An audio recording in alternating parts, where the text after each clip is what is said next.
It is 3 p.m., so let's call the Finance Administration and Economic Development Committee to order. If everyone can please stand for the Pledge of Allegiance. I pledge allegiance to the flag of the United States of America and to the republic for which it stands, one nation, under God, indivisible, with liberty and justice for all. All right, public notification of this meeting has been published, posted, and distributed in compliance with the South Carolina Freedom of Information Act. If I could have someone approve the agenda or make a motion to approve the agenda? I'll make a motion. I'll second. Thank you, and seconded by Mr. Dawson. All right, any objection to today's agenda? Seeing no objection, let's move on then to approval of minutes for January 17th, 2023. Can I have a motion to approve those minutes? I'll move. Thank you. Second. And seconded. Is there any objection to those minutes being approved? Seeing no objection, we will then move on. And Ms. Brenna, is there anyone that has a public comment online? And obviously anyone present? Seeing none, then we will then move on to our first, number 7 on our agenda, which is discussion and presentation of year-to-date financial statements. Mr. Hayes Williams. A little too quick for you. And Maybe I got my stuff from him. Yeah, you could.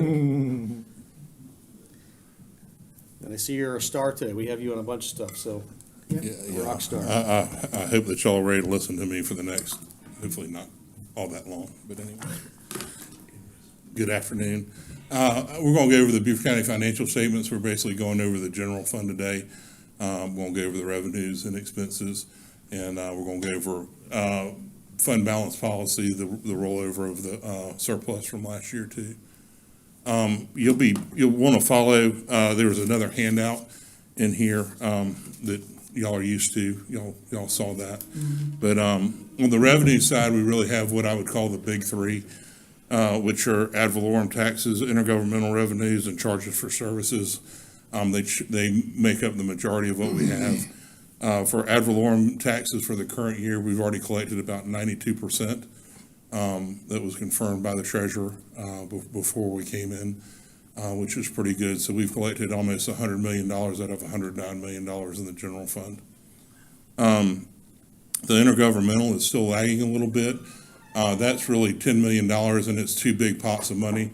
$8 million is state aid to subdivision, and it basically comes in quarterly, and that's lagging. And the other one is a homestead exemption, and we don't typically see that until May. So that's going to, it'll lag until kind of the end of the year, and then it'll all catch up. But we're pretty firm on those numbers. Charges for services are meeting our expectations. It's kind of doing what it's supposed to be doing in the current year, and we're nothing really to say about that. Interest income is good news. As most of y'all know, the interest rates are much higher than they have been in the past or budgeted for, so we're seeing big jumps in interest. So, then go over the expenditures. They're looking good. They're doing what they should be doing. There's one, they're performing close to what their budget is. One thing that we're seeing is a widening gap in personnel services, which is related to gap positions, which accumulates as the year goes on, and people cannot really fill all of their positions. So, should be the next one. Sorry, but yeah, we're looking at that, and in the current year budget, we're trying to make adjustments to whittle down that expectation and get it closer to what it should be. Next one is the capital budget improvements, which are the last 2 pages, and currently they're making significant headway. They made about $12 million that have been spent and encumbered in the current year so far. I've gotten word that they are trying to spend as much as possible, but they want to get it done and done in the right way. But that's just a snapshot of where we are right now. We've been talking about surpluses and fund balance a lot, and y'all hear it a lot, and I don't really know if y'all know what the policy is, so I kind of wanted to update y'all on what our policy was as far as fund balance as it is currently. And our fund balance is defined in the Code of Ordinances, Section 2-403, And it says, Beaufort County Council hereby establishes a general fund balance policy which shall require the maintenance of a fund balance of at least 30% of the total general fund expenditures for the previous year as undedicated general fund balance. Fund balance, it's kind of hard to say, but anyways, and so being a good accountant, as Whitney would attest, you always want to make a calculation.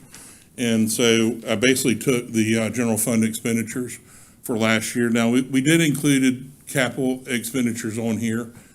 I would argue those are one-time expenses, not really operating expenses. You could leave them in or leave them out. I left them in here. And at 30%, you're looking at roughly $36 million that we need to keep in unassigned fund balance. Our last year fiscal surplus, which we've been hitting around, is about $15 million. So if you look at the unassigned general fund balance on the annual comprehensive financial report, it was $74,868,056. So below it, I split out what we had to have required by law or by ordinance so far, and that's 36,000. We've also transferred out about, or 36 million, sorry. We've also transferred out about 20 million to the capital fund for capital projects. We are in the process of purchasing 2 Mullet Way for $2 million. We have in the budget amendment, the DSN Parkway for $250. And there's been a request for CIP needed for existing facilities to fix holes in roofs of about $2 million. And that really leaves us with unassigned fund balance of about $14,208,000 currently. Now, there are some items, and some of them are in executive session. Some of them have been brought up in other executive session. Some are in discussions, but a lot of this $14 million will be used on those discussions based on y'all's suggestions. So that's fund balance that I have there. Next is the upcoming financing issues that we have. We have 3 bonds that are going to be callable in May, 2013 A, B, and C. We're getting together with, I've emailed David Cheatwood, and we're going to get together and go over the possibility of defeasance and refunding of the bonds for savings to y'all. I'm hoping to get that to y'all in the next Finance Committee meeting.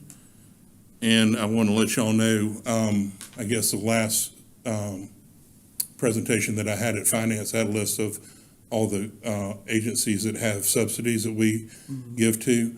The county administrator has sent out an email to get all their financial statements together, and we will be requesting that they present to y'all on March 20th. So March 20th, although it's going to be a finance meeting, it will probably be a budget workshop. So the way it's kind of scheduled today, y'all are going to get as much of me as possible. Probably not that much on the 20th, which that's okay. But y'all are welcome to call me anytime. Does anybody have any questions? I do actually have a question. But can you go back to the first, one of the first slides there, Okay. Can you explain the miscellaneous revenues? Well, I 'Cause can. see that's way up in 2022, and I was just curious what, Well, the miscellaneous revenues, a lot of that, and this is off the cuff answer, we had several sales last year that were in there last year that I would think, property sales? property Okay, sales, gotcha. that would have led to that spike. Okay. I was just curious about it. I appreciate it. Any other questions? You good? I'm good. You're done? You want me to sit back down and come back up for the next one? Yeah, I think we'd like you to hit now, just, Okay. I brushed over real quick, but obviously in attendance today, we do have Mr. Bartholomew, Mr. Tabernick, and Mr. Dawson, and then Ms. Brown is online, so we do have a quorum with our committee that's here right now. So again, I just want to make sure I didn't point that out before, but again, who is attending today and who is online today, so. But let's go ahead, Hayes, you're up again then with our first agenda item, number 8. And again, this has come before us before and brought back to us from, this is have been brought to us, and again, you wanted to cover,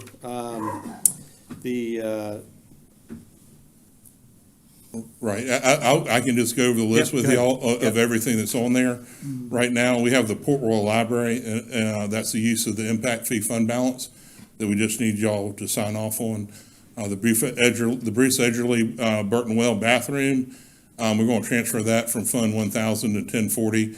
We're hoping to get it done by the end of the year, but it may or may not get done by the end of the year. And if it doesn't, we don't just want to stop construction, we want to keep on going with that. The construction of the EMS/fire station is in a bond proceeds account, and currently it's over budget. There's a couple $100,000 in a contingency fund within that fund, and we're just transferring there so we can get that EMS facility completed. There's planning and design of convocation center at USCB for $300,000. We had a projected surplus at the beginning of the year. We would be planning on using that. The pathway of the disability and special needs building is a pathway around that building for the clients and staff. That's going to be use of current year surplus and fund balance. The CIP needed for repairs, I alluded to in my opening session, for $2 million. There's a lot of stuff that needs to get done, probably won't get done by the end of the year, but that's going to be use of current year surplus and fund balance. There was additional funding for Island Rec Center operations for the pool, I believe, in the amount of $10,000, and that would be the use of the current year surplus and fund balance. As I alluded to in my previous discussion, where salaries and personnel services are significantly below, and we have talked in the budget retreat about doing a COLA and a merit increase, but we've talked to the county administrator, and right now what he wants to proceed with is a COLA and possibly redoing the county employees' work schedule. But we looked at within the budget, and we think that we can easily absorb a 3% COLA, and it would be effective as of February 4th, which I had to talk to Catherine, and she corrected me. I had it as February 11th, but I needed to roll it back a week before, so it'd be easier on my own staff to get everything in there. But it would be effective on the 4th going forward into next year. And that's approximately $1 million. There's a transfer from the hospitality tax fund to the general fund that we have done in the past to supplement, safety services for our peak seasons. That'd be sheriff and EMS and detention center. We're looking at having a surplus this year. We don't think it's necessary. We'd like to keep that within the hospitality tax fund so we can program it for other needs. But anyways, that's that. And then the last is we have a dirt road contract, and they have it for the Defusky Island where they're going to rock, I believe, 3 roads. 3 roads, yeah. So they're going to be rocking 3 roads over there. It was over budget, and they had it in the CTAG funds. There's another fund that's the local admissions tax that is devoted solely to road work and repairs, and it has a fund balance of about $3.3 million, so this kind of felt like a perfect fit. Right now, what's being financed out of that is the payment for the Bluffton Parkway. So we wanted to repurpose that. It wouldn't cost the taxpayers anything. You get 3 roads that need paving over there done. And that's really all that I have for the budget amendment. And the word I was searching was budget amendment that I couldn't come up with a second ago. But obviously, we just talked about the surplus that we have right now, which is currently about 14 million plus. And so this amount would be then used against that surplus as in this budget amendment. That $2.3 million has nothing to do with the surplus or fund balance in the general fund. But- This is at a totally different fund. This is the local admissions tax fund, which is similar to the local hospitality and accommodations tax fund, but it has restrictions only to be used for road repairs and maintenance. But the other items there are all would be coming Well, out. except for the Port Royal Library, that's the use of impact fees and the construction of the EMS station. That's in a capital project fund. Okay. I know it's, Okay, good. I just I want know to it's everyone's aware of, where the money's coming from and where it's going. So, okay, so, thank you, Hayes. So, right now for us, this would have to go before council for 3 readings. So today, if there's any discussion, but looking for someone to make a motion to then I move have this a to. question first. Yep, absolutely. Please. The capital project fund to complete the EMS firehouse, which one is that? New Riverside? I mean, there's half a dozen in Bluffton. There Or is, the William Pope? Which one is I it? think that's the New Riverside. the New Riverside? Anybody know? No, that's for the, That's the one they're completing right now. that's the one outside the gate, that's in the city. William Pope, Oh, the renovations. Okay, got it. That's why I thought it looked a little, that was the one, okay.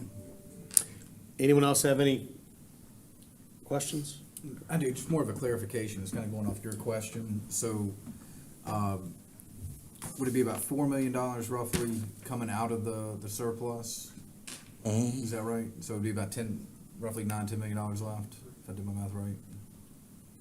In the ballpark. Yeah, but yeah, just ballpark. Yeah. Okay, so the other things are, like you said, the impact fee and the local accommodations tax, that doesn't touch Yeah. our surplus? That doesn't touch the surplus. Okay, all right, thank you.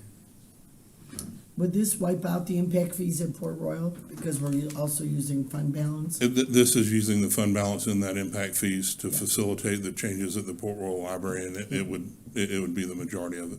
But then it's using the impact fees, what the impact fees are supposed to be used for, and giving the citizens Correct? That's a good needed choice. library. And not raising taxes. Any other questions? Nope. If not, if I could ask for a motion then to move this to council? So move, Mr. Chairman. Thank you. And seconded. Is there any objection to us moving this to council for 3 readings? Seeing no objection, this then has passed. All right, and Mr. Hayes, you're going to stay up here again? You're not going to go sit down first? I mean, this is my last one, and then I'm out of here. And this is a recommendation for approval of an ordinance appropriating funds from the state 2%. They're from the state 2% accommodations tax fund. And again, this has come before us before. We moved to the council and it came back to us here. Mr. Farmer was going to be here today for us. However, for reasons out of his control, he is not here. So I think that you're going to fill in for him on where we are now and what has happened and what their recommendations are. Right. Yeah, but Mr. Farmer regrets that he couldn't be here today. He was feeling a little bit under the weather, and God knows everybody's catching something here at the Beaufort Funk. But what they did is they went through and they basically, the places that they awarded more money to than they originally asked for, they repealed that money, and they didn't make any further recommendations. That's about $135,000. So they're only asking for awards of $865,000-ish roughly. We're just going to let their recommendations stand as they are. We had talked about the Okeechobee River Park, but coming next in the local accommodations tax, that has been fully funded there. So we really don't need the $135,000 here. But what we'll do, we'll just leave that in fund balance and award that in the following year. So what I understand is that they went back and reviewed everything. They came back and decided not to award any additional money. And the funds that were awarded that were over what the requests were for the 2 organizations, they have taken those now back. They'll be set aside for the next the next award, which will happen next year. Next So, year, yes, sir. so where we are right now is they are still standing by their original recommendations, except they're going to drop the 2 awards to what was requested from those 2 organizations. Yes, sir. Correct. So our job today is then to approve this. This would, again, go through council and be 3 readings, to go ahead and accept their recommendation that they have made as our representatives. But again, as council, this committee and council has the right to actually change and make whatever recommendations that they would like to make. And I'll go ahead and go first on my feeling. I think that obviously we don't hire them, we appoint these people to make decisions for us. And that then makes it very transparent that we aren't here, influencing folks. So my recommendation would be to go ahead and accept what they've said and move forward. However, again, it's up to this committee what we do and what we decide to do, and either moving it forward to council as it is, or us making additional changes. So any discussion on that? Yeah, if I might. Hayes, Dick is not here, so help me understand the Okeechee River Park construction where they're not funding anything out of this 2%? Okay. I will speak from what he said, but you want? I don't mind answering that if you're uncomfortable. No, I mean, I can. They didn't feel that it was tourism related enough, although it was clearly one of the defined parameters in what the money could be spent on. They didn't feel like it had a big enough tourist draw. So they decided not to fund it, and when they brought the recommendation back, that's what they gave us. Okay. But on the flip side, on the good news, and as soon as I get to sit down again, Ryan will be coming up here and presenting, and it is fully funded. So it will be a park that can be used for tourism and residents and taxpayers. Yeah, we're funding it out of the next item. I was aware of that, but I was just questioning why we couldn't fund it out of both. And again, I am so sorry. I'm sorry. you all can change the recommendation if you so desire, of the committee, and take some of that, but, that would be up to you all. Well, We do feel like parks and- Being that it's fully funded in the other accommodations tax, I was just trying to understand the rationale why they didn't fund it in the first one. That's, I'm good. No. Mr. Chairman. Yes, any other questions? All right, so if no other discussion, again, we would look for a motion to move this to county council for 3 readings. Is there a motion? I'll make a motion, All right. forward to county council. And is there a second? I'll second. All right, any objection to that?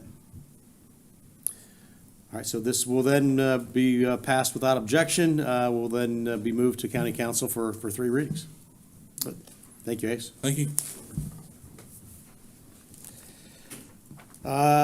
Next up, number 10, recommended approval of an ordinance appropriating funds from the local accommodations tax and local hospitality tax fund and other matters related to. And Mr. Ryan Muth is going to be coming before us. So, Mr. Muth, thank you for coming. And you are our grants coordinator.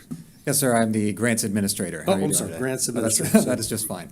But- So, Yeah, and again, so this is, the previous one we talked about was a state accommodation tax, and then this is for the local accommodations tax and local hospitality tax. So, Mr. Yes, sir, Muth, that is correct. Go ahead.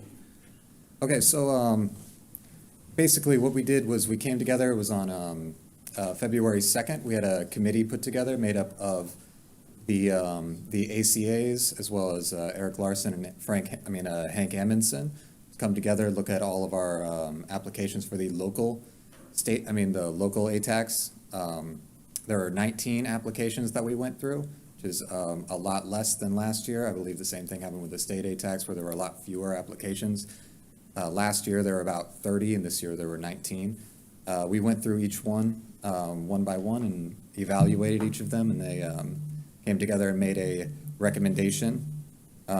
Almost all of them were funded, and the recommended amount was for $2,564,230. It is my understanding that basically I'm up here to answer whatever questions you guys have. So if you guys want to take a look, or if you have any issues or anything like that. Any questions for Mr. Tabernick? Go ahead. I'm questioning, you said, and forgive my voice, why were there less applications this year in both categories? I'm honestly not sure. I'm not sure at all. I mean, it worked out pretty well because, at least from my perspective, because last year there were over $6 million in requests and they were only able to grant 2.1 million, whereas this year we only had 2.67 million in requests and we were able to grant almost all of it. So, I mean, that seems good to me, but, I'm not entirely sure as to why there were fewer applications. Because to me, when there's fewer applications, there's less competition, and I'm just not understanding why there was a drop. Yeah, And I know I caught you off guard. Yeah, oh, that's okay. I mean, I really don't know.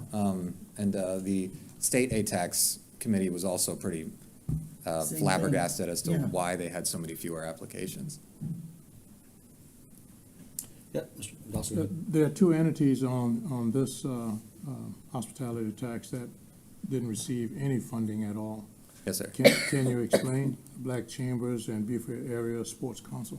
Yes, so Beaufort Area Sports, What is that? that is a local nonprofit. They do things when it comes to sports that aren't exactly county-related, or, well, they're county-related, but they're not, they just kind of facilitate sporting events and things like that, and bringing people to local sporting events. That's their general idea. They applied for a study to do a tourism study. However, the funding, the guidelines for accommodations tax funding don't allow for anything like that. There's no tourism, marketing, beach nourishment, or anything like that. So that was just an expense that just wasn't allowed by this, so we weren't able to fund it. As for the Black Chamber of Commerce, well, that one, the committee just decided that, first of all, that entity in the past has had issues with reporting and consistency and things like that. And the committee just decided that their request just wouldn't be funded. But they were funded from the state tax group. They were funded from the state, and That's correct. there are other items, reasons why. We are under a directive, for those of you that are new to council, we're under a directive by previous council to not provide funding. The Black Chamber of Commerce is not an official DMO of the county, so that was another reason why the committee made the recommendation not to fund them. And just to reiterate, I know we talked about it at the budget workshop. All of these entities from both of these categories are required to submit a wrap-up of their expenditures. Yes, that's correct. So it is transparent. It's for the people listening or watching. There is accountability. They don't get to just go on vacation to Jamaica somewhere. Yeah, that's correct. With these local ATAX ones specifically, we reimburse them. And so, Okay. with the state, I believe historically, they've just sent out checks, but with local, what happens is we reimburse them. They have to send me personally a quarterly report that has to be approved before we send them the funds. And then they have to do a final report afterwards. And if they send you something that you wouldn't approve, you just say no. That's correct. We don't approve it. They don't get the money. I'm just asking that because we've had people ask the question. Oh, yeah, yeah. And Eric, let me just refresh my memory. I know in the past, we've discussed the Beaufort County Black Chamber of Commerce. They have been funded in the past. I think that we are asking them for receipts for monies funded. Yes, sir. But I think at least last year or the year before, they have not come to us for that money. So again, they still haven't used their money from last year. That's correct. So is that one of the reasons why that? Hayes can fill you in on the details. Okay. We don't have any, we've asked them for receipts, either receipts or we'll pay the invoices for them.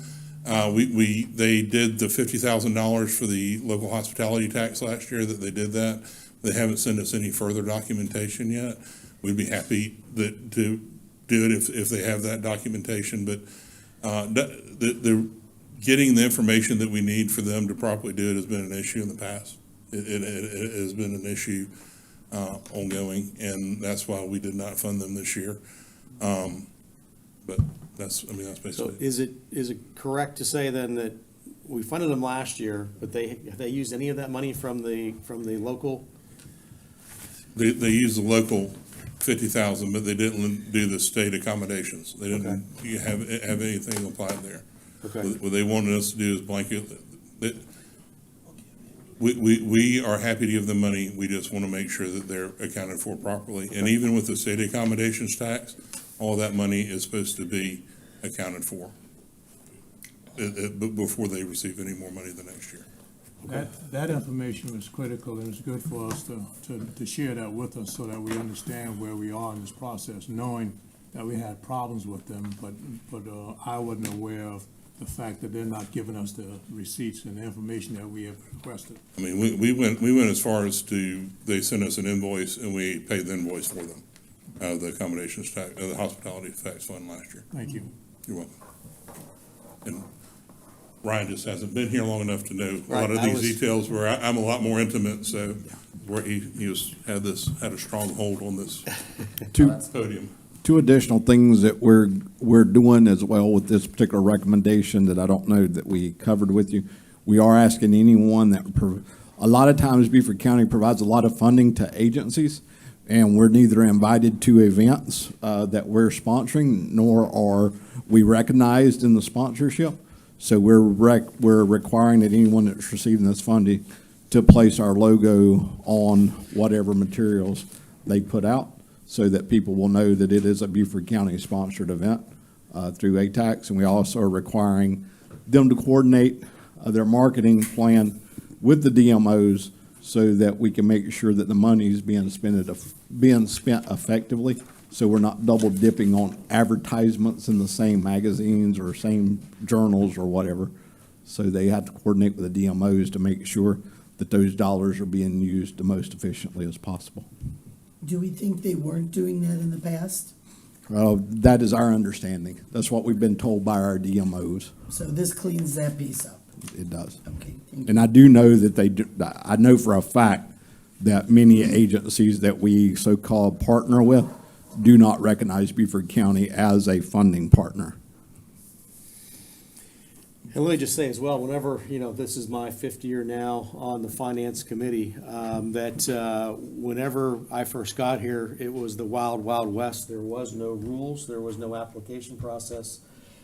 So in that first year, we did put an application process in that people would come with applications, and people had a set deadline, they had to fill out the application, and every year we've learned something. We keep kind of tightening the screws of things that we've missed or things that we need to do to make it more transparent and make sure we know where the money's going.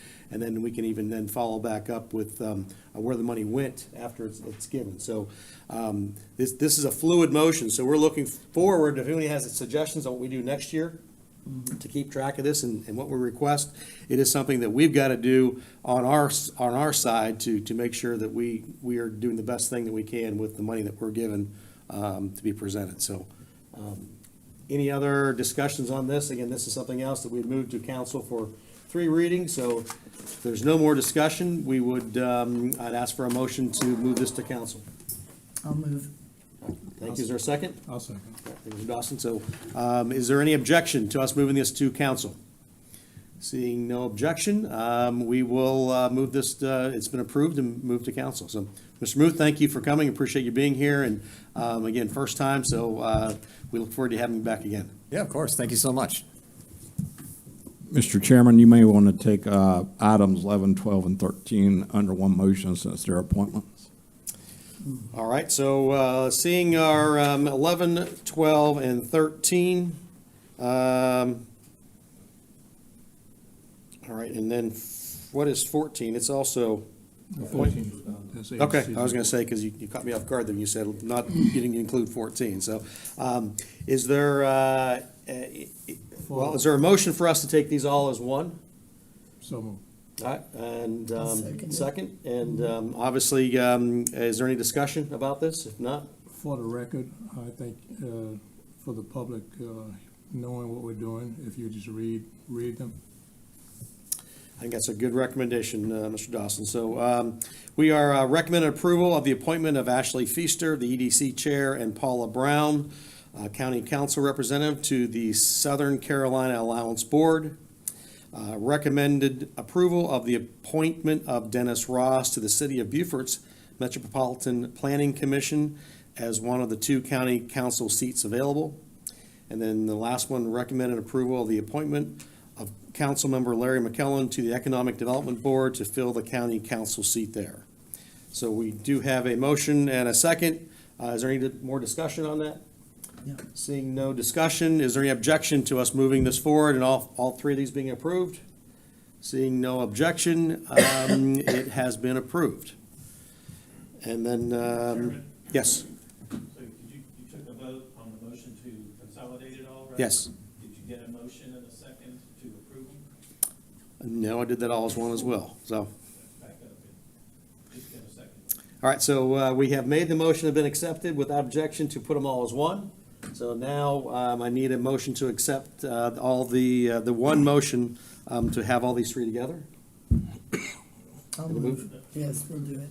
Approve them all, yes, Yes. as one motion. So. As one motion, I'll make the motion. Is there a second? I'll second. All right, is there any more discussion on that?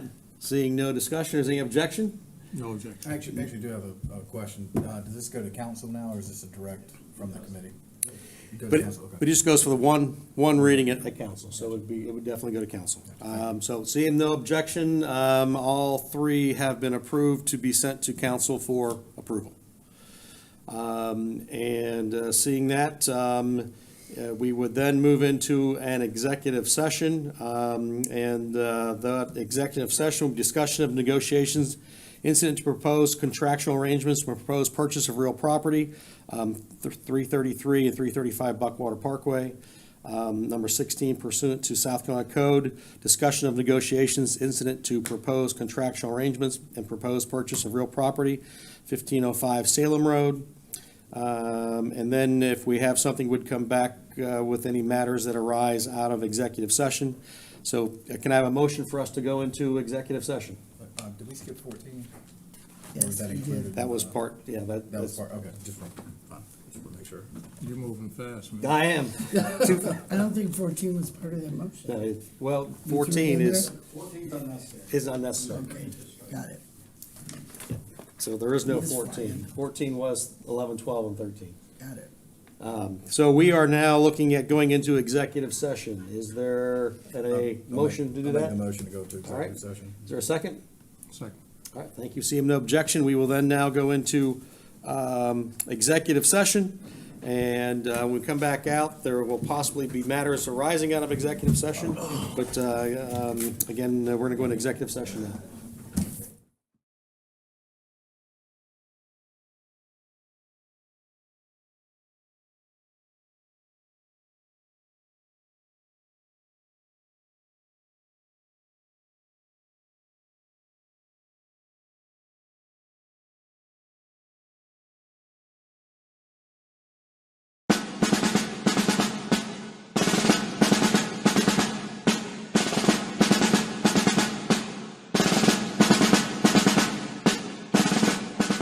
Fort Fremont closes out a 350-year legacy of coastal fortifications in Port Royal Sound, beginning in the mid-16th century. It also represents the closing chapter of America's coastal defense system before the dawn of air power. Fort Fremont is an example of the most advanced military technology of its time. It would parallel the B-17, an aircraft carrier of World War II, the F-35 of today. Fort Fremont was an important part of the Beaufort culture, very similar to Parris Island and the Marine Corps Air Base today. In 1525, the Spaniards named this sound and this harbor Santa Elena. They called the navigational point La Punta de Santa Elena, the point of Santa Elena. And what the Spanish explorers discovered is that Port Royal Sound is a unique piece of geography. It's the deepest natural harbor south of the Chesapeake Bay, possibly south of New York. The channel into Port Royal Sound, this I find a remarkable geological fact. The channel has not changed for 500 years. There's no inlet on the southern coast that hasn't shifted entirely in 500 years, except Port Royal Sound. There's something geologically different, or one might say magical, about Port Royal Sound. So Spanish sailors, being the best in the world in their time, found this place very early, knew that for the Spanish explorations of the American Southeast, This would be the entrada, the entrance. And so they built a city across the river, across the sound from where we are on Parris Island. It became the first capital of Florida. And they explored the backcountry from this location for more than a century with the object of building a highway from this magnificent harbor to Mexico City. So the Sound was known to the Spaniards. It was known to the French, who actually got here first and created the first Protestant colony in the New World on Parris Island over my shoulder. And that colony was a failure. The Spaniards replaced them. It was part of Spanish Florida when the English arrived 150 years later. And this became, as a consequence, a battleground in the 18th century between Spanish interests in Florida and St. Augustine and the English colony in Carolina and in Charleston. And back and forth these wars went, many of them naval wars, many of them employing, as all the sailors knew by then, the magic of Port Royal Sound. When the Civil War came, Confederates defended the harbor, but it was basically indefensible against large naval forces. So the U.S. Navy made it their principal target during the beginning of the Civil War and sent the largest flotilla of ships assembled by the United States Navy in the 19th century into Port Royal Sound on November 7th, 1861. In a 4-hour cannonade, which would have been deafening from where we're sitting, was heard for miles from Savannah nearly to Charleston. It was called the Day of the Big Gun Shoot. During the Civil War, this harbor that we're looking at was filled with ships. There would be hundreds of ships in this harbor. There was a 1,000-foot dock with a railroad on top off of Hilton Head. The military installation was mammoth. There were 13,000 U.S. soldiers on Hilton Head, which we're looking at. The largest population on Hilton Head until 1974. So this was a major U.S. government installation in the heart of the South. It was the headquarters of the U.S. Army Department of the South, but more importantly, it was the headquarters of the United States Navy South Atlantic Blockading Squadron. So the biggest ships in the Navy were here. And so it became, and that's really where the story of Fort Fremont starts, with that huge Civil War military operations and installations on Hilton Head, on St. Helena Island, on Parris Island, and in Beaufort.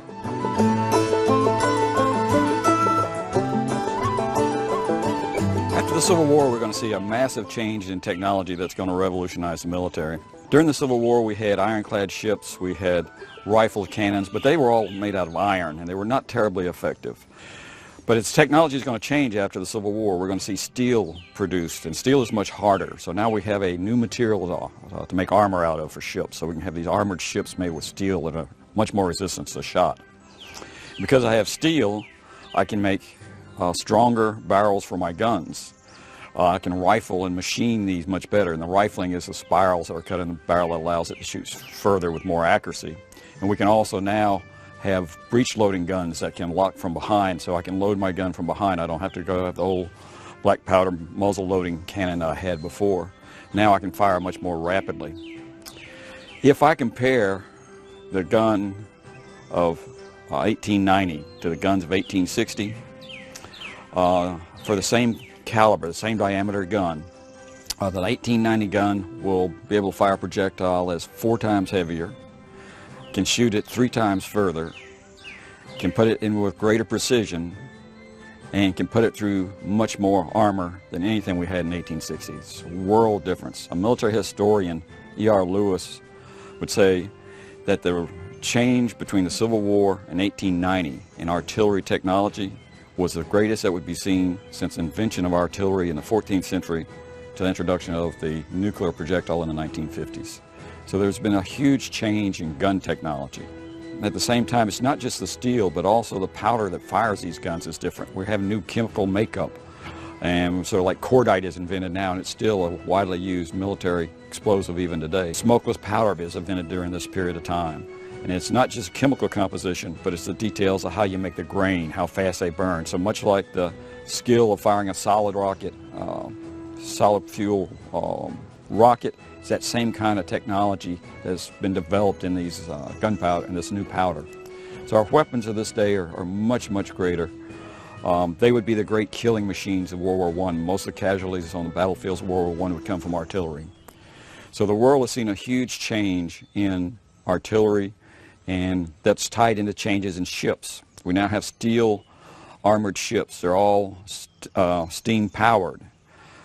They are now equipped with these fine long-range guns, and they now become the dominant threat of the late 19th, early 20th century. This is the threat.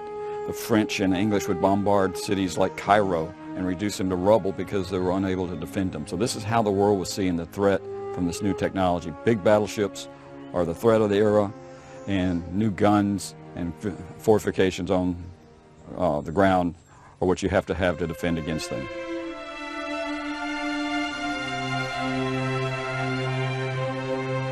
One of the most important and first things that happened after the Civil War is they built a railroad to Port Royal Sound, which didn't exist. It was the first connection of the Sea Islands to the mainland.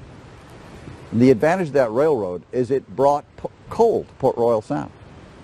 So when the coal was delivered, the Navy followed. In 1872, Robert Smalls was in the South Carolina legislature, and he pushed through a resolution to the Secretary of War calling for them to put a Navy station on Parris Island.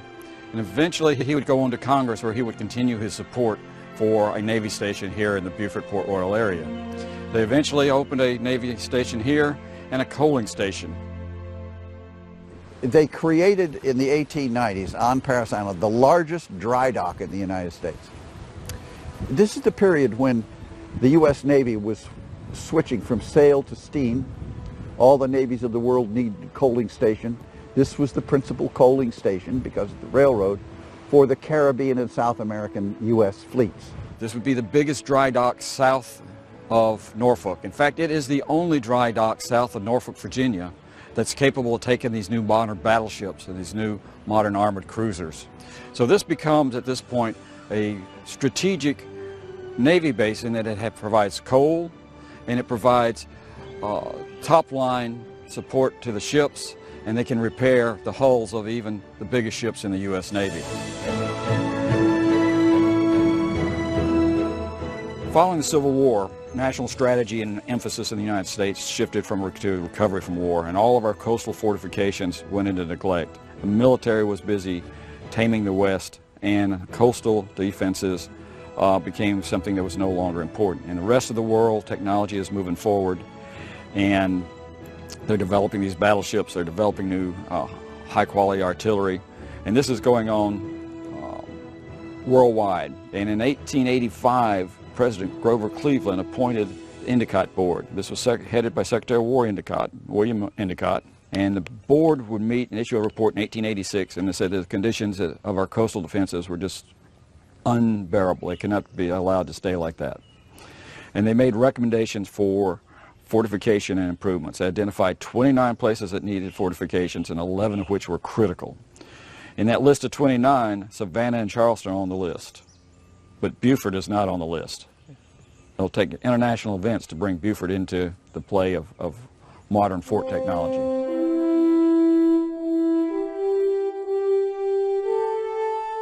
So the USS Maine was here on patrol and in the harbor, and while they were in the harbor several times, they entertained the local population. So the merchants and the social leaders and the political leaders of Beaufort were invited to come have lunch with the captain of the ship, Captain Sigsbee. And the officers got to know the people got to know the officers. The crew, which was large, would go ashore on payday and make friends with everybody in town. So it was a very social arrangement between the towns, Port Royal and Beaufort, and the ship. So the Maine left here. It went and reprovisioned, it refueled in Key West, and then went the 90 miles across to Havana into the harbor and blew up.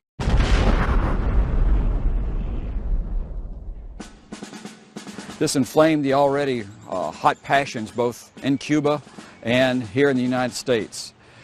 At that point, somebody in the War Department realized that we had this big dry dock, the only dry dock in the South that could take on and repair these big capital ships that were in our Navy. We were going to start operations against a power in the Caribbean, and this fort was totally undefended. And that's what put Fort Fremont on the map. We had to have a fort here to defend the coaling station and especially this big dry dock, as well as this fine harbor that's here. And of course, that event, which killed 300 or more sailors on the ship, was very much followed by the local news media and very much lamented by the many friends that the crew had made here. The destruction of the USS Maine was a personal matter to Beaufort and to Port Royal Sound. And of course, it was the Spanish-American War and the attempt to defend this harbor again, which led to the creation of Fort Fremont. The United States declared war on Spain in April 1898. And by early May, we had temporary batteries in place here, submarine mines were in place, and in the summer they would actually place the mines across the Beaufort River behind me. The temporary batteries were a temporary expedient. They were located to my left about 1,000 yards. They immediately began construction of what would become Fort Fremont. The large batteries would house the large guns. Battery 4 Nance, the rapid-fire guns, the smaller battery, was completed by June of 1898. In 1898, everybody in town went to war. They had a naval militia unit, South Carolina Naval Militia Unit, and they were absorbed by the Navy. Many of them ran tugboats from here to New York to Key West, which was the principal support base, Tampa and Key West, for the U.S. Army operations in Cuba. Peace was declared by the end of 1898, and the remainder of Fort Fremont would not be finished until early 1899, and the first soldiers would arrive from the regular army at that point in March 1899. Well, Fort Fremont was named for Major General John Fremont. He was actually a local boy, so to speak. He was born and grew up in Savannah, Georgia, just south of us, and went to college in the College of Charleston, up just north of us in Charleston. He served in the Army, and primarily initially as a explorer, as Army forts were generally named for Army officers, and he was connected locally.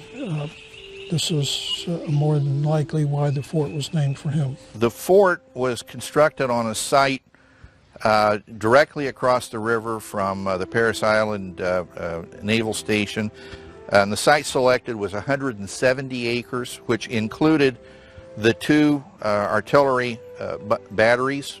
Fort Fremont, of course, had Battery Fornes and Battery Jessup. But then adjacent to the battery site was an administrative quadrangle, a very typical military-type administrative square.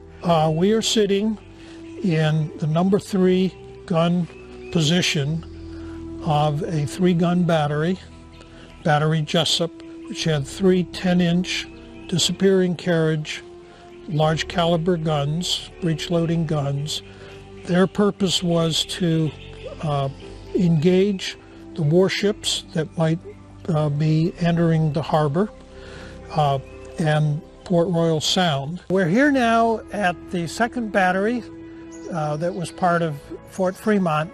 This is Battery 4 Nance, was named for Army officer that was actually killed during the Spanish-American War during the Battle of San Juan Hill. Battery 4 Nance mounted 2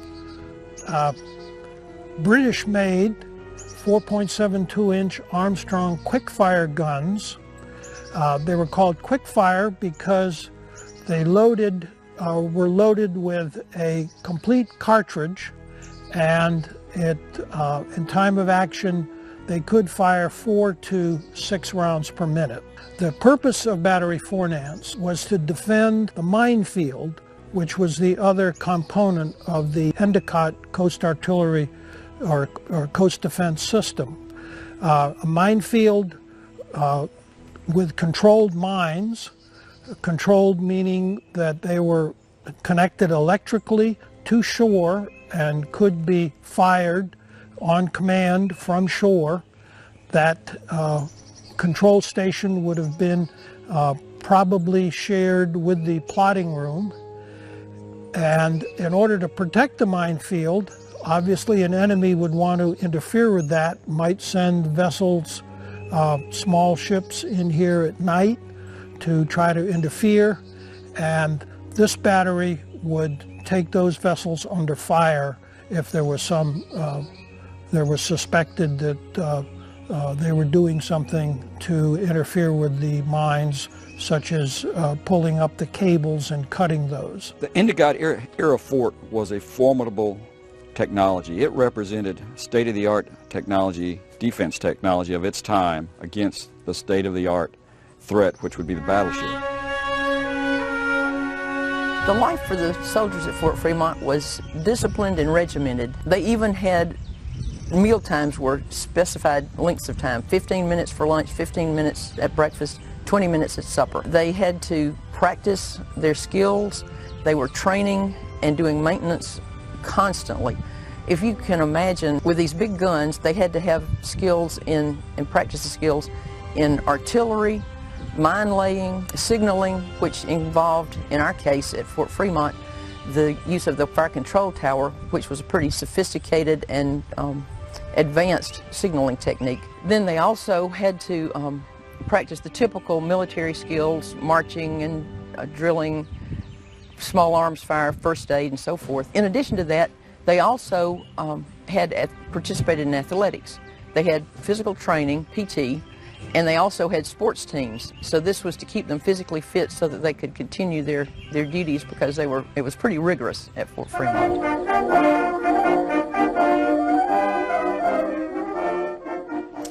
When eventually the decision was made to move the dry dock and the coaling station and the Navy station up to Charleston, then this fort no longer became significant. There was nothing left here that was to be protected. And at that point, 1911, the last troops were transferred out and the fort was closed. In 1901, the mayor of Charleston and the United States Senator Pitchfork Ben Tillman from South Carolina wanted this to move from Beaufort County to Charleston County, because there are more votes in Charleston County, and the mayor wanted the U.S. Corps of Engineers and the Navy to dredge the harbor in Charleston, because battleships in those days required 26 feet of water.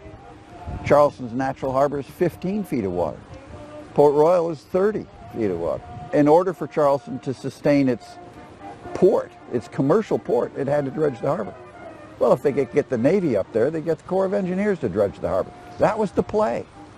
And the play for Pitchfork Ben Tillman, the U.S. Senator in 1900, was that he'd get a whole lot more votes from the largest city in South Carolina.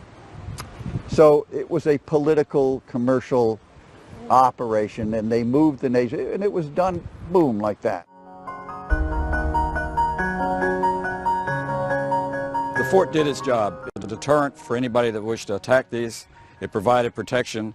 In fact, the whole Endicott system, although never challenged in this era here in the United States, provided some 300 major guns, coastal guns, to protect major areas, and left the United States at the beginning of the 20th century with as well-defended coastline as any place in the world. I would just like to say that it's a magnificent artifact of an era. And it's an era that has been neglected. The turn of the 20th century, the naval station across the river here. And so it's a piece of history that's disappearing, and the Friends of Fort Fremont and Beaufort County have preserved it for the use of the public and as a memorial to that moment in history. Fort Fremont closes a 350-year story of homeland security addressing European imperialism in the 19th century. It's a tale of how geography, technology, and national security creates a transition for America to become a global power. It's also a wonderful snapshot of America in the beginning of the 20th century. The Friends of Fort Fremont and Beaufort County have a valued partnership working in tandem to preserve the fort's integrity and promote the historical, natural, and cultural aspects of the fort. Most important, we are always looking for creative ways to enhance the visitor experience.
It's civilization versus nature's fury.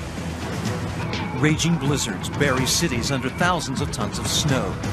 Howling hurricanes tear apart coastal communities with wind and rain. And flash floods wipe entire towns off the face of the earth. As the skies clear, people begin to pick up the pieces. But after the storm, insidious damage is still being done. Our most vital natural resource is under assault, our nation's waters.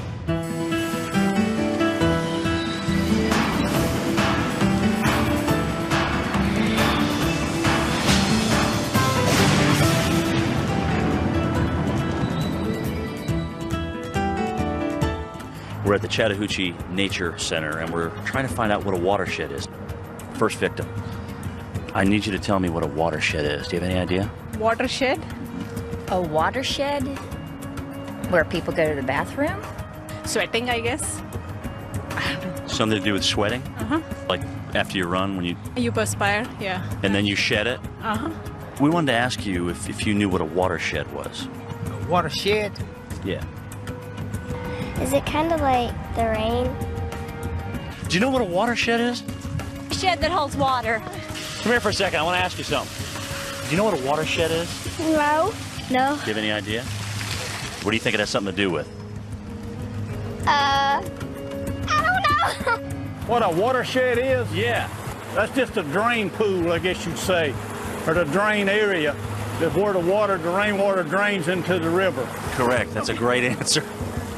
A watershed is that area of land that drains to a body of water, be that if it's a river, a stream, the ocean, an estuary, a bay. Wherever you live drains to some water body, and you live in a watershed. So everyone lives in a watershed. And in this modern industrial age, our water sources are becoming more contaminated with each passing year. The biggest water quality problem that we have in the nation today is polluted runoff. All water east of the Continental Divide drains to the Atlantic, while water west of the divide flows to the Pacific. And one drop of rain can cross many different watersheds along the way.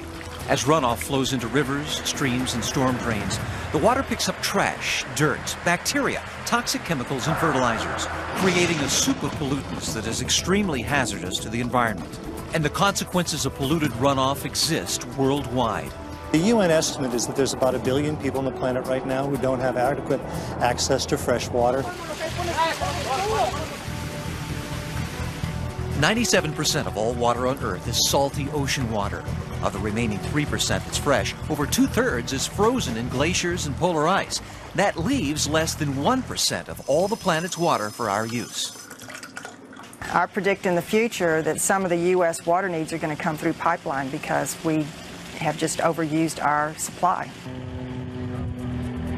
To address the complex threats facing U.S. water resources, the Environmental Protection Agency recommends adopting a watershed approach. We're trying to reconnect some of the river. It's a method that looks at each watershed for its own unique set of environmental challenges and solutions. In many cases, people mistakenly identify large discharge pipes in the water as the problem. But that may not be the problem. It may be coming from agricultural runoff. It may be coming from stormwater runoff over parking lots and impervious surfaces. Every watershed is different, and you need to look at each watershed in its own terms and then think systematically about how you remediate, how you clean up that watershed. In California, the Santa Monica Bay watershed drains a dangerous amount of polluted runoff after each storm. When it rains, literally the whole residue of urban living ends up getting washed into the storm drain system and ends up going straight into the bay on Santa Monica Bay's beaches with no treatment whatsoever. It's actually like a giant toilet flushing because all of the pollution, the dog mess has been building up and building up and building up. When it rains, it just flushes into the storm drain and goes directly into the surf. In 1996, the Santa Monica Bay Restoration Commission proved there was a link between the contaminated runoff in the Santa Monica Bay and reports of illness afflicting people who swim there. What we did find was at the outlets of storm drains, no matter where they were up and down the bay, if there was a flow of runoff into the surf zone, those people that were swimming in those areas definitely experienced higher incidences of illnesses. The pollutants in the water affect surfers because we're actually the indicator species with all the pollutants. When we are in the waters, we're ingesting it through our skin and our mouth. Even if people don't take a swallow of water, it's still getting into our systems, our ears, any orifice in your body. And it causes infections. It can cause colds, sore throats at the very least. I wouldn't want to swim in water that's got those diseases in there, just floating around, making more diseases. I've seen it pretty much as bad as it can be. I've seen crap floating out in the water, literally. Generically, we call it fecal coliform. More specifically, you might know of it as E. coli, salmonella, or enterococcus. Whatever's in poop. There's times when it tastes funky, for sure. Every day, the city and county of Los Angeles perform a battery of tests to keep the public informed about water quality in the Santa Monica Bay. Cesar Arzadan begins the monitoring process each morning by taking a series of coastline water samples. Then it's back to the lab for analysis. Most of the bacteria that you're going to see, it comes from feces. And when you put it under the UV light, you're going to see a different kind of color. It's a fluorescent sign that there is a bacteria, and that one is called E. coli. That one definitely is feces from animals, or it could be humans also. The results are reported to the health department, and beach warnings are posted as necessary. The number of beach postings has decreased, and 85% of the beaches that have been monitored in California have received either A or B grades, and that's significantly different than 4 years ago. But while progress is being made in California, the harmful effects of polluted runoff are a growing concern everywhere.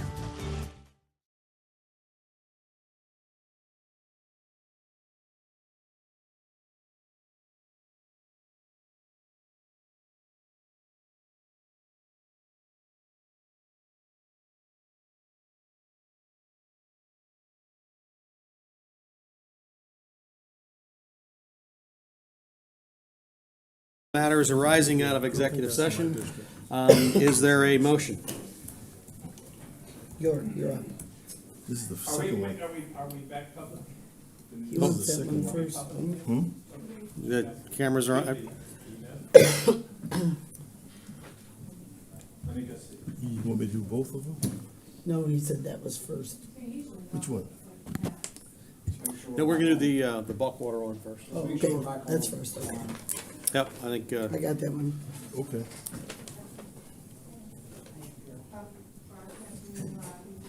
Broadcasting is live. All right, good. So we're back from executive session. Are there any matters arising out of executive session? Yes, Mr. Chair. I have a motion to move to council, excuse me, an ordinance authorizing the county administrator to execute the necessary documents to purchase and to fund the purchase of real property located at 333 and 335 Buckwalter Parkway. Is there a second to that motion? I'll second that, Mr. Chairman. All right. Thank you, Mr. Glover.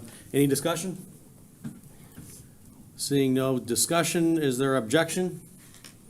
Nope. And seeing no objection, this will be moved to county council.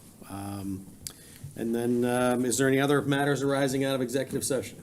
Yes, Mr. Chairman, I'd like the motion to move to council an ordinance authorizing the county administrator to execute the necessary documents to purchase and to fund the purchase of portion of real property located at 1505 Salem Road. All right, is there a second to that motion? I'll second that. All right, thank you, Mr. Bartholomew. That's been seconded. Is there any discussion? Seeing no discussion, is there any objection? And I see no objection, so that also will be approved and moved to county council. And in my haste to move us to executive session, number 14 on our agenda, there are additional agency boards and commission appointments and reappointments, and we're going to handle those all as one. Let me go ahead and read what those are so everyone knows what they are. So the Planning Commission, recommend approval of the appointment of Dennis Ross to the Planning Commission for a 3-year term with the expiration date of February 2026. Under Solid Waste and Recycling Board, recommend approval of the appointment of William Grainer to the Solid Waste and Recycling Board for a 4-year term with the expiration date of February 2027. Parks and Recreation Board, recommend approval of the appointment of Carlos Cave to the Parks and Recreation Board for a 4-year term with the expiration date of February 2027. Also on the Parks and Recreation Board, recommend approval of the appointment of Mark Renix to the Parks and Recreation Board for a 4-year term with the expiration date of February 2027. The Library Board recommend approval of the appointment of Sean Kulpa to the Library Board for a 4-year term with the expiration of date February 2027. Under the Beaufort Memorial Hospital Board of Trustees, recommend approval of the reappointments of Eric Billig and Carolyn Banner to the Beaufort Memorial Hospital Board of Trustees for a 4-year term with the expiration date of February 2027. Beaufort County Transportation Committee, recommend approval of the appointment of Clarence Daniels, Senior, to the Beaufort County Transportation Committee for a partial term with the expiration date of February 2025. The Airports Board, recommend approval of the reappointments of Howard Ackerman, James Buckley, and Christopher Butler, Ann Esposito, Leslie Adlam Flory, and Nicholas Messenberg, and Thomas Sheehan to the Airports Board for a 2-year term with the expiration date of February 2025. The Accommodations Tax Board, recommend approval of the reappointments of Vimal Desi and Richard Farmer to the Accommodations Tax Board for a 4-year term with the expiration date of February 2027. And finally, the Rural and Critical Lands Preservation Board, recommend approval of the reappointments of Lucia O'Farrell, Arthur Bear, Walter Mack, Stod Ewan, and Beekman Webb to the Rural and Critical Lands Preservation Board for a 4-year term with the expiration date of February 2027. We will handle those all as one agenda item. Is there a motion to do that? So move. Is there a second? Second. Thank you. Mr. Chairman, Yes. let me just ask a question about the Parks and Recreation Board. Is any one of these a replacement? And if they are, who are they replacing? Park and Recreation, one is a reappointment, which is Carlos Cave, so he's already on there. The second one is actually an appointment of Mark Renix. So I do not know the answer whether that was an opening or if that was I don't know. I know that they had 2 that resigned, and These are replacing those that resigned? no, because they had an opening. We'll if you guys will push this forward, we'll get that answer for you and make sure we tell you that before council deals with it. Okay. Just so we'll have it. Okay, I appreciate that. Thank you. Yes, because this will move to council for approval. Any other discussion or questions? All right, we would then approve this without objection. Is there any objection? No. Seeing no objection, this has been approved to move to council. Is there any other matters that need to come before the Finance Committee? Seeing no other matters, we are adjourned. Thank you all for coming.